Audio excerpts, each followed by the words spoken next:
Welcome to Short Movie Channel. Before we start today's film, don't forget to subscribe to the channel so you can stay updated with all the new content. At the beginning of today's film, we see a man named Vic coming back home after practicing his favorite hobby, cycling. We also see his wife, Melinda, sitting there waiting for him, smiling without saying a word. Melinda then goes to her room, and in the next scene, the film takes us back to a few days earlier when Vic and Melinda were looking for a babysitter for their daughter Trixie. They were doing this because they had plans to attend a party at one of their best friends' houses that evening. Later, Melinda called Vic into the room to help her pick a dress for the party. She even asked him to help her put on her shoes. Melinda arrived at the party full of energy and excitement, and she even left her husband to get close to a young man named Joel, introducing him as her close friend. Without hesitation, Melinda and Joel left the party to enjoy some time together. Vic, who saw his wife walking away with another man, stood there without reacting. Then, he quietly followed them, appearing indifferent to his wife's behavior. However, in reality, he was watching from a window as Melinda and Joel made love in the back seat of a car. The behavior of the couple was so bizarre that Melinda even displayed her feelings publicly at the party in front of the guests. She openly mocked her husband, calling him a very boring man. This strange behavior attracted attention and caused reactions from the people present, including their friend Mary. Mary asked Vic about the man with Melinda, but Vic responded casually, saying the guy was just a normal friend. Shortly after, their friend Grant came to check on Vic and told him that Melinda was completely drunk. Yet Vic couldn't help but notice his wife's drunken behavior, standing in the spotlight of the party, while everyone watched her play the piano. After she finished playing, Melinda received a huge round of applause from the guests. Vic then approached Joel, the man involved with his wife, and thanked him for having a romantic relationship with Melinda without showing any jealousy. Vic began telling Joel a story, reminding him that Melinda used to date a man named Martin, who had mysteriously disappeared months ago. Vic continued by saying he had killed Martin. Seeing the terrified look on Joel's face, Vic quickly clarified that the story was just a joke. However, Joel took it seriously and believed that Vic really did kill Martin. He abruptly left the party without saying goodbye to Melinda, who noticed Joel's nervous and frightened expression. After the party, Melinda asked Vic what he had told Joel to make him leave so suddenly. Vic responded with a series of lies, insisting that he hadn't said anything at all. After they got home, Vic went to the room where he kept his snails and watched them reproduce, using it as a way to clear his mind from all the problems he was dealing with. The next morning, while Vic was in the kitchen with his daughter, Melinda suddenly said that their daughter would one day be a bomb maker like her father. But Trixie corrected her, saying that her father wasn't a bomb maker but someone who designed chips for military drones. By the way, it's important to note that Vic used to work as a chip designer for military drones, but he eventually decided he had made enough money and retired to focus on his hobbies like cycling and going to parties with friends. On his way home, Vic ran into one of their friends, who jokingly called him a killer. Vic discovered that the story about his conversation with Joel had spread around their social circle. Even his close friends started asking him about the truth behind it.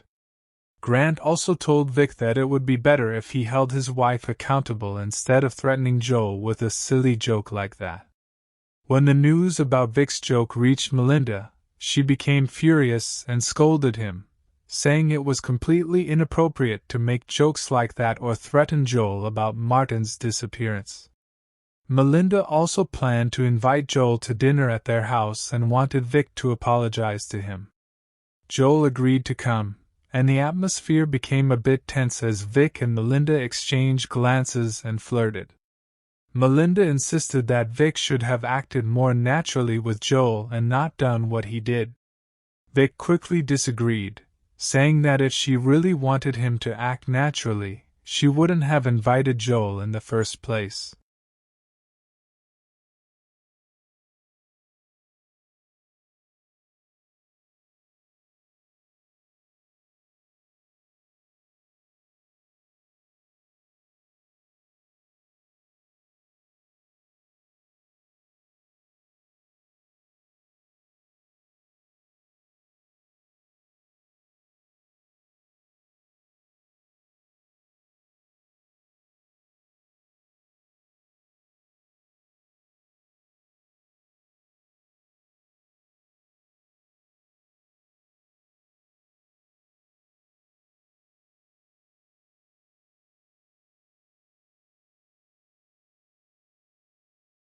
One day, Vic and his family were invited to a party.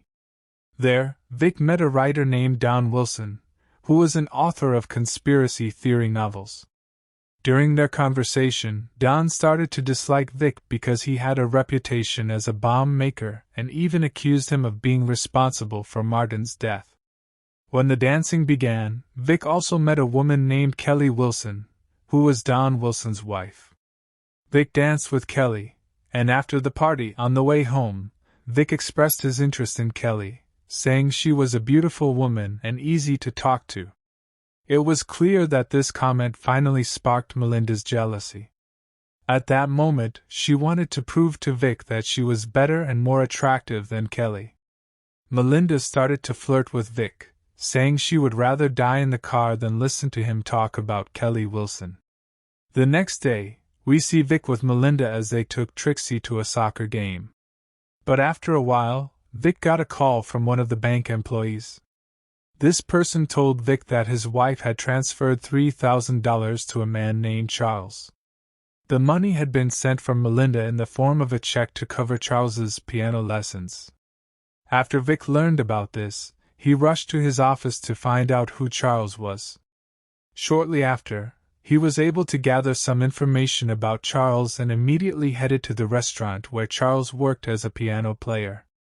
Vic started assuming that Charles might be having an affair with his wife. When Vic returned home, he was shocked to find their wedding rings thrown into the sink, which confirmed that Melinda had done it. By chance, Vic watched a news program on TV reporting that Martin had been found dead, shot in the head. Vic shared the news with Melinda, who was still in a drunken daze and was left in even more shock when she found out her favorite lover was dead and gone forever. The next morning, Vic gave a dog to Trixie to raise, but on his way home, he happened to see Charles carrying flowers, clearly intending to give them to Melinda. When Vic got home, he saw the flowers Charles brought sitting on their dining table. Furious, he threw the flowers in the trash. Later, Vic met up with his friend and told him everything that had happened. We discover that despite his broken heart, he was still in love with Melinda. On the other hand, we see Melinda with Charles in the car, completely indifferent to her husband's feelings. The next day, Vic was anxiously waiting for Melinda, who hadn't come home all night. When she finally returned, Vic immediately asked her where she had been the night before, and he also asked her about the money she had given to Charles. This time, Vic attacked Melinda with harsh words and even demanded she stop seeing her lover. However, Melinda completely ignored him. A few days later, we see Melinda at another party, and Charles was there too. Without hesitation, Melinda introduced Charles to the guests and asked him to play the piano. Charles proved that he had excellent piano skills, impressing the crowd and getting them to dance. But things were different for Vic, who looked visibly upset while watching Melinda. The party continued until midnight, and throughout the night, Vic kept an eye on his wife. Eventually, he saw Melinda sneaking out with Charles to the swimming pool, in full view of the guests who were still around. It was obvious that Melinda and Charles were enjoying a romantic moment by the pool without any shame, while Vic watched them. After a short while, rain suddenly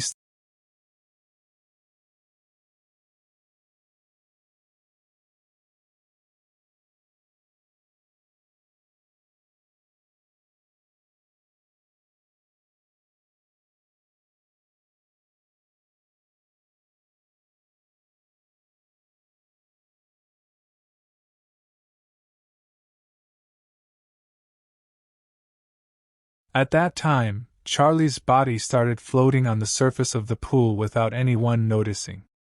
After a while, Melinda began searching for Charles in every room of the house, but she couldn't find him. She glanced at the pool and suddenly screamed hysterically when she saw Charles's body floating in the water. Everyone rushed to the pool and pulled Charles out, thinking he was just unconscious. However, the floor was wet, and Charles's body fell again, hitting his head on the edge of the pool. The police arrived quickly and began their investigation immediately. Melinda, without thinking, accused Vic of killing Charles, but opinions were divided. Some said Charles had died from hitting his head on the pool's edge, while others suspected that Charles might have died while still in the water. After a long discussion, and due to the lack of sufficient evidence, the police concluded that it was merely an accident and closed Charles's death case. A few days later, while Vic was walking down the street, he felt like someone was watching him from afar.